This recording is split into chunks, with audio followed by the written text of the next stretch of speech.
Chers amis, voilà, je suis heureux de vous retrouver sur la même chaîne YouTube Business du pays pour vous parler d'élevage. C'est pour ça que vous voyez, ils ont 3 jours. Ils ont 3 jours à peine. Voilà. C'est dans le transport qu'on a eu au moins 3 morts. Sinon depuis lors, voilà, ils vont bien. Vous voyez, ils sont... Vous voyez, voilà, vous voyez. C'est les poussins COB 500, COBB 500. Voilà, que je vous conseille habituellement. Vous voyez, les poussins COB 500. Ils résistent plus aux maladies, ils s'habituent à n'importe quel climat. Voilà, n'importe quel climat. Et puis, ils amortissent mieux les maladies que les Ross 308. Je ne dis pas que les Ross 308 ne sont pas bons. Hein. Non, mais moi, je conseille le COB 500. Voilà, qui est une souche française qui est mieux adaptée au climat, à n'importe quel climat. Voilà, donc ici, nous sommes en phase de chauffage. Comme vous le constatez, tout est entouré de bâches pour que la chaleur soit constante et ambiante. Voilà, donc voilà un peu mon expérience que je voulais vous partager en matière de chauffage. Il ne faudrait pas que les poussins soient entassés. S'ils sont entassés, vous allez remarquer que il fait froid. S'il fuit trop le feu, c'est que le feu est trop fort. C'est ça qu'on appelle le chauffage. Vous voyez actuellement, leur corps est recouvert de duvet. Ils n'ont même pas encore de plumes. Ce qu'ils ont là, c'est comme mousse. On appelle ça du duvet. C'est le duvet. Voilà. Et la litière doit pas être... Vous voyez, ça c'est le son des riz. Voilà. La litière ne doit pas être mouillée. Parce que la litière est importante dans le chauffage. Si c'est mouillé, il va de soi que la température va baisser. Parce qu'il va faire froid. Donc, nous conseillons les litières, le son des riz, ou bien le coupé de bois, bien sec.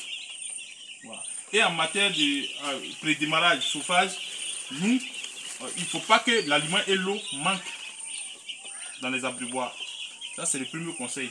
Il faut que la chaleur soit constante et ambiante pour la réussite de votre élevage. Et il faut dire que c'est le chauffage qui détermine la réussite de votre élevage. Si le chauffage est mal fait, les poussins ne grandissent pas comme il se faut. Ça, c'est clair. Il faut que j'insiste là-dessus. Si le feu est trop, ou bien le feu la chaleur est trop basse, il va de soi que les beaux poulets ne vont pas grossir comme il se doit. Voilà, donc, je vous exhorte à suivre mes conseils pour la réussite de votre élevage. Il faut dire que de nos jours, l'élevage, c'est un investissement. Et pour avoir retour sur investissement, il faut que ça réussisse. Voilà, donc tous les conseils que nous donnons, c'est pour vous aider à réussir votre élevage. Voilà le dispositif mis en place pour le chauffage.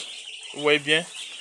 Voilà, à côté de chaque abreuvoir, il y a un mangeoire. De sorte que dès que les poussins finissent de manger, en même temps ils tournent, il y a de l'eau à côté. Ils font moins de mouvements. Voilà. Ils ne doivent pas galérer pour chercher de l'eau. Voilà. Il ne doit pas galérer sur l'aliment de prédémarrage, il ne doit pas manquer. Ici, nous utilisons le Galdius, qui est un produit de Coudis. Voilà. Voilà le radiant. Voilà, avec le gaz que nous allons allumer tout à l'heure. Il faut dire qu'actuellement, il fait chaud en Côte d'Ivoire, en Afrique subsaharienne. Donc, à partir du 3e jour, nous coupons le radiant à partir de 8h30 et nous reprenons à partir de 19h.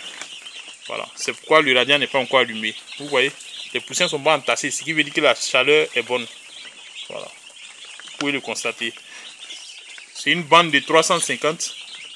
Voilà, vous voyez le nombre d'abreuvoirs et de mangeoires. Ça doit être conforme au nombre de poussins. Voilà. Donc, chers amis, voilà, c'est un bâtiment d'une contingent de 1200 chairs. Mais le monsieur, pour se faire, il a commencé tout petit. Ce n'est pas par manque de moyens, mais c'est pour avoir plus d'expérience avant de se lancer complètement. N'importe quelle entreprise commence déjà petit et grandit au fur et à mesure avec l'expérience qu'on acquiert. Voilà. Voilà comment moi je donne des conseils à ceux que je suis.